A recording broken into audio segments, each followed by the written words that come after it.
هاد النهار كانت عندي عراض، وكيف كل سبت انا اللي خاصني نقد صحابي داكشي اللي كيتشهاو. اليوم قديت لهم هاد اللحم معسل اللي جا خطير في المدار. اول حاجه غادي نبداو بها هي العطريه. غادي ناخذ واحد شويه ديال اللحم، ندير فيه معلقه ديال الخرقوم، معلقه ديال السكينجبير، معلقه مع مرات ديال الابزار، مع معلقه ديال الملح. نزيد واحد 5 ديال الدراس ديال الثومه مقطعين، ومعلقه ديال السمن الحار، مع نص كاس ديال زيت البلديه. غادي نزيد واحد نص كاس ديال الماء بارد فيه الزعفران الحر، نخليه يرتاح ونبدا نعطر في اللحمات ديالي.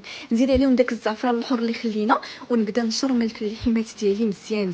وهذا اللحم اللي خديت سميتو لي سوري دانيو. نجيب الكميله ديالي ونحط فيه اللحم، ونزيد عليه ديك العطريه اللي بقات لي في القصريه. ندوز نخلي الكميله ديالي تقلى على خطرها، وناخذ واحد البصيله نقطعها بحال هكا باش نزيدها على اللحم ديالي. وهنايا غادي ناخذ البصله اللي قطعت نزيدها على اللحم مع ربيطه ديال القزبر ومعدنوس وجوج كيسان ديال الماء دافي، ونخليهم يتقلاو. مورا ما خليت اللحم ديالي يتقلى ربع ساعه، ناخذ واحد الاطرو ديال الماء دافي نروي به اللحم ديالي ونغطيه مزيان بابي كويسون بابي الومنيوم. واللحم ديالكم ما كياخذش بزاف ديال الوقت، دغيا كيطيب نحيد ليه بابي كويسون بابي الومنيوم ونخليه يشرب ديك المريقه ديالو. واليوم اللحم ديالنا غادي نخضروه بالليمون. ناخذ واحد 3 ديال الليمونات نقطعهم دي طرونش بحال هكا، ونزيد عليهم كاس ديال الليمون، معلقه ديال القرفه ومعلقه ديال السكر. غندوز نخلي الليمون ديالي يتعسل على خاطرو، وناخذ واحد الكاسرونه ندير فيها الماء المشماش، ومورا ما تسلق ليا المشماش نزيد معلقه ديال السكر، معلقه ديال القرفه، نفس الحاجه غنديرها للبرقوق. ومن مورا ما عسلت كلشي غنجيب الكميه ديالي ونزيد عليها ديك التعسيله اللي بقات في الليمون.